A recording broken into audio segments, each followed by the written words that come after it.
Hey, and welcome back to the Herd Wave, or welcome if you're new around here. So hope everybody had a great Halloween. I know I certainly did. Lots of fun. We've actually just celebrated Bonfire Night here in the UK, which is always exciting. Very loud, but very exciting. Nice to celebrate a little bit. But yeah, let's get cracking on this week's video. A few videos back, I had the little surprise in the tank, which was the Bristlenoses, Bristlenose babies that was in the predator tank. So go check that out if you haven't seen how surprised I was that I actually had babies in that tank, considering what types of fish was actually in there. I've certainly never had any experience breeding them. I have obviously kept them for years, but when it comes to breeding, that's never happened before. It's never something that I've consciously tried to do. So you can imagine my surprise when I actually discovered that they'd had babies. Now, looking back, obviously what I had done was I was redecorating all of the tanks, and I'd put this one particular ornament in there and they must have really liked it. Skipping forward a few weeks, I did say I was going to try and put them in a tank of their own now that the babies were grown a little bit with mum and dad, and see what happens, see if I was going to try and breed them in my own way, because I don't really like these little tiny little pot logs. I think they're specially designed for breeding catfishes and bristlenoses and things like that. I don't particularly like them. I know research shows that they need a small space to breathe. They need somewhere enclosed so the male can get the female into the right position to start breeding. I didn't really think that was necessary, considering the size of this ornament that I had. Perhaps I'm wrong, perhaps there was a little nook and cranny in there somewhere that they decided to breed in there. But there was lots of openings, so she did have an opportunity to get out of there if she wanted to, which is one of the things that I didn't like about those pots, those long tube things. I don't even know what they call it, to tell you the truth. I just instantly seen them and I didn't like them. It's not for me, it's not something that I wanted to do, so I thought I'm just going to put this ornament in there. It's just a regular fish ornament that you get from a local fish store, and see what happens.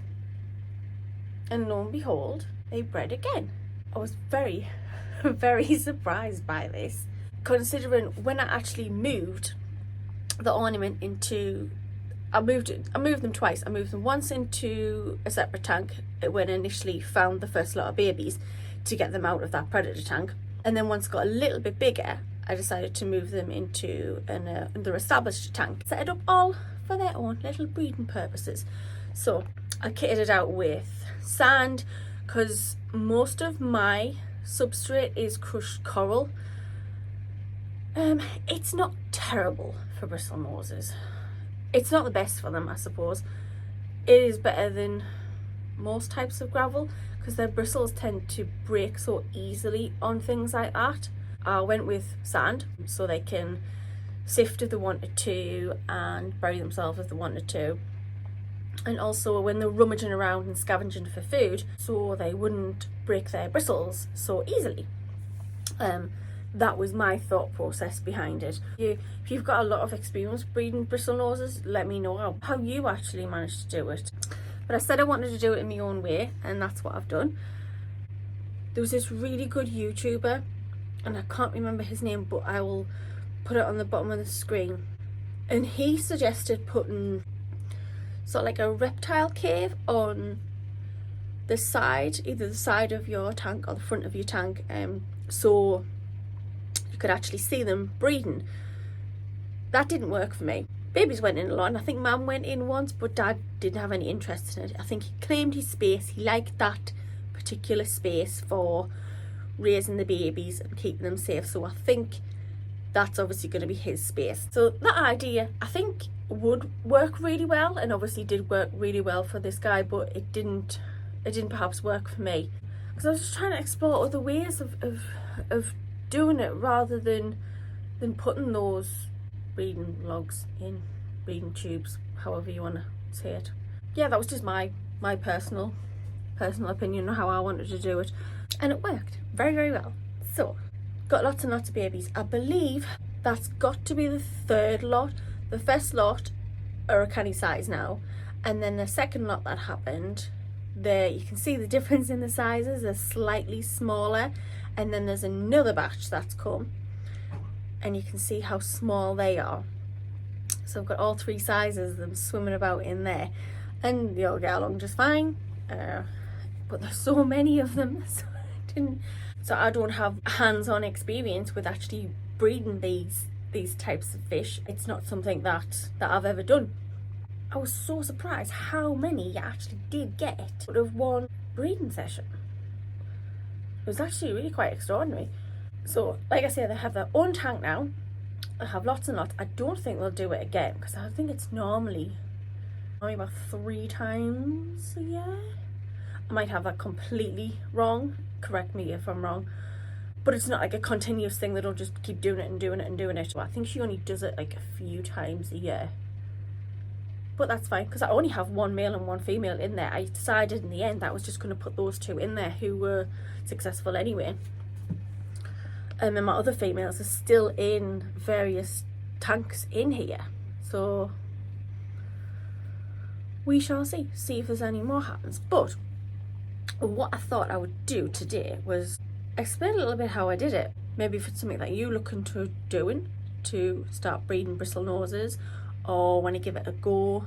I just thought I'd give you a couple of tips on my success and how I've managed to do it. So, a few fun facts about bristlonoses. They are cavity spawners, which basically means that they like to spawn in sort of smaller confined spaces, well hidden, well protected, right out of the way of everybody else. Unlike, say, more open water swimmers such as eye biters, they will just freely breed right out in the open. Males obviously dig a little ditch for their females, and they will direct the females to where they need to go, and they will breed. In that process, the male and sometimes the female will chase away other fish from that area whilst they are reproducing in that specific area. So you'll see sometimes, like here, you can see when the female gets interrupted by some passerby, another fish obviously wanting to come over and see either what's going on, wanting a quick snack, wanting to join in on the action, whatever it is that they're doing. You will see the male, it's normally the male that will chase them away, and then they will get back to what they're doing. So they don't have an issue with doing that right out in the open, whereas bristlonoses, they like to have more confined, private, safer spaces, should I say. Yeah, catfish, they are very peaceful. That's not to say that the male won't defend its territory, won't defend any other fish that tries to go near that area. It just makes it a little bit easier for it to do so. It will even protect that area and the babies from the mother. The mother basically has nothing to do with it. After the breeding has took place, the female will just go about her business, and the male will actually take care of the eggs. Where other African cichlids, such as eye biters, they will move the substrate with their mouths. They will actively move it piece by piece or mouthful by mouthful over to where they want to be to create an area. Whereas bristlonoses can't do that. They can't have anything like that in their mouth, so they use their tails to move the substrate to where they need to be. Same as with eye biters, the females hold their eggs in their mouths and have a tumbling action in order to keep the eggs safe and moving and free from fungus and other things like that. So once your bristlonoses have laid the eggs, like I say, mum will be long gone and dad will do all of the childcare, put it that way. He will be fanning the eggs, making sure that they are kept nice and clean, and making sure that no other predators try to come in, including the mother, and eat the eggs. Once they hatch, which normally takes about 4 days for this to happen, they will automatically stick with their mouths to the roof or the side of whatever area you have within their little cave system. Their mouths are so strong, even at that age, that they can sustain themselves and hold their body weight with just their mouth. that Dad does have quite a task on his hands, because like I said before, he can't pick them up in his mouth and move them. That isn't something that he is anatomically able to do. So he's going to just have to do all of that work with his tail. He's going to have to be fanning and making sure that they don't stray too far from the cave entrance, which is going to be quite a fair task considering normally how many eggs that have hatched. But at this particular stage, there isn't really much to worry about. Other fish tend to not actually attempt to eat them at that stage. It's only when they turn like a browner colour and start looking more like a normal bristlenose, like that sort of colour, that's when other fish will start to chase after them and possibly try and eat them. So at this stage, whilst they're finding their feet and they're just swimming around, he'll probably let them go to the edge of the cave opening and see what's going on out there, but he will probably quickly shoo them back in. So that's pretty cool. The differences between egg-laying fish and mouth-brooding fish, which is it's been an experience for me. It's so exciting to actually do something new like that. So step number 1 would be to have somewhere suitable for them to breed, lay and hatch eggs. Like I said, cavity spawners, somewhere confined, somewhere that is going to be able to be well protected. I don't think you personally need to have these tiny little poles with only the one opening, because mine did just fine with several openings. Granted, the larger fish couldn't get in there, so that is possibly one of the reasons why I didn't have any particularly small fish in there. The only fish that were around the same size would be the clown loaches, and they left them alone. They didn't particularly go for them. Possibly the male obviously chased them away. But yeah, so there was several openings in a piece of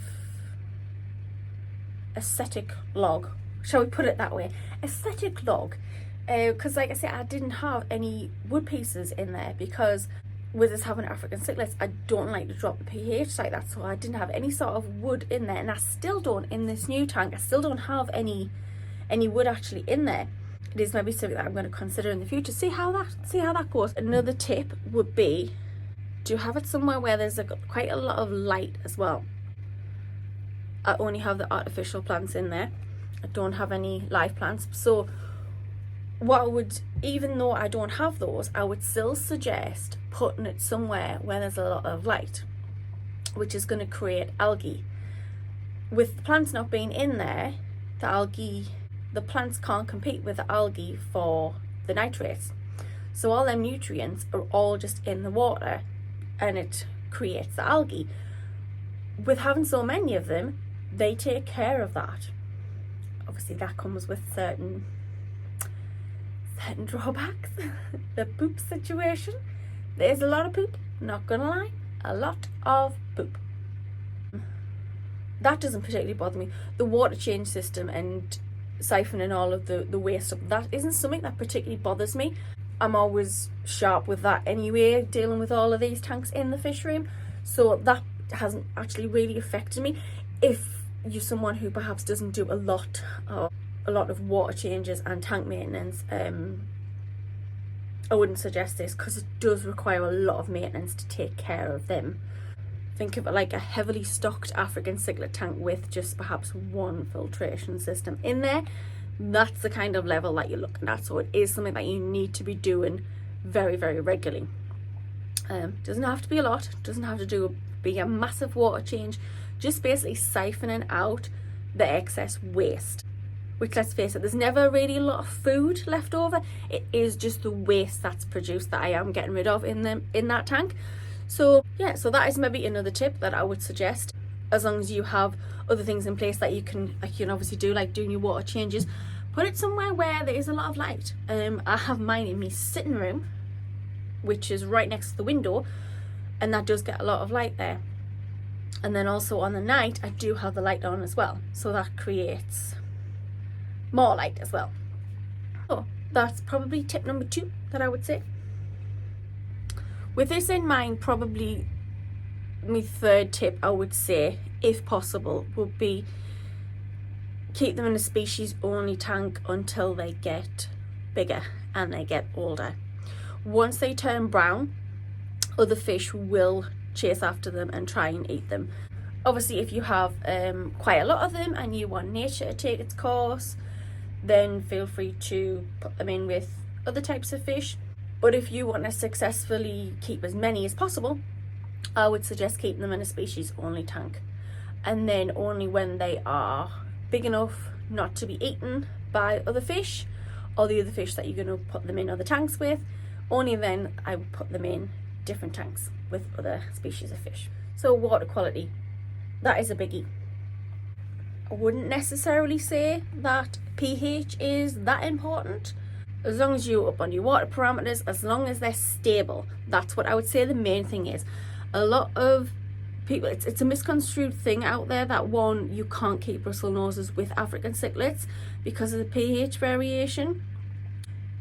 A lot of people tend to say they need a low pH, which is correct. In the wild, they do require a lower pH. If you would have wild caught fish, say for example, they wouldn't do well at all in a higher pH. The kind of pH that is required to keep African cichlids, they wouldn't do well at all. But if they are tank bred, they will do just fine in a stable pH. That is the main thing here, is to be stable, be consistent. If it's fluctuating, that's when you're going to run into issues, and if it starts fluctuating, you're not going to get them to breed. It's pretty much with all fish, a stable pH, stable water parameters, that's what they're going to need. So that being tip number 4, I would probably say tip number 5 would be food. Good food quality, that is what I would say. The right kind of food for the kind of fish that you keep. Don't think that bristlenoses will be fine with any leftover food. A lot of people tend to think that, oh well, they're just to fill in the spaces at the bottom, they're just to clean up the extra food that my main fish don't eat. That's not what they're there for. That's not. They should all be treated exactly the same way. They should all be given exactly the same amount of love, care and attention that they would need. So feeding them correct food is important. It is one of their basic care requirements to feed them the appropriate food for the type of fish that they are.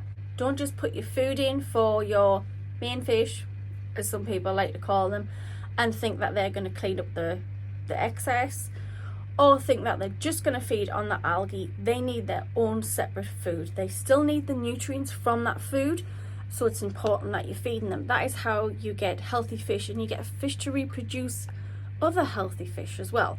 So that is tip number 5, good food quality, specifically for the type of fish that you have. But yeah, there's lots of different foods out there. Check out what's specific for species of fish that you are keeping, and hopefully you'll have just as much luck with breeding them as what I did.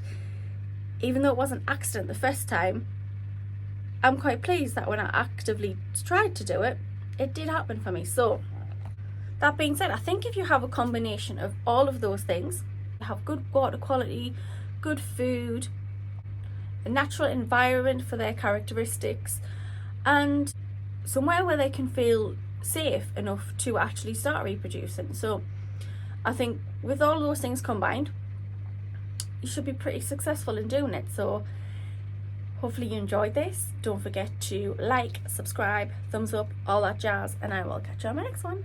Bye.